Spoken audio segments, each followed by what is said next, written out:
Nagkasundo ang mga bansang kasapi ng Organization of the Petroleum Exporting Countries o OPEC na dagdagan ng 188,000 barrels kada araw ang produksyon ng langis simula sa Setyembre sa kabila ng patuloy na epekto ng sigalot sa gitnang silangan.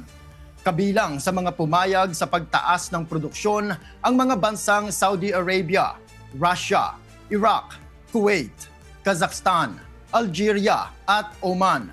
Bagamat inaasahan na ang nasabing hakbang, mahihirapan pa ring madagdagan ang supply dahil nananatiling limitado ang pagluwas ng langis sa Strait of Hormuz.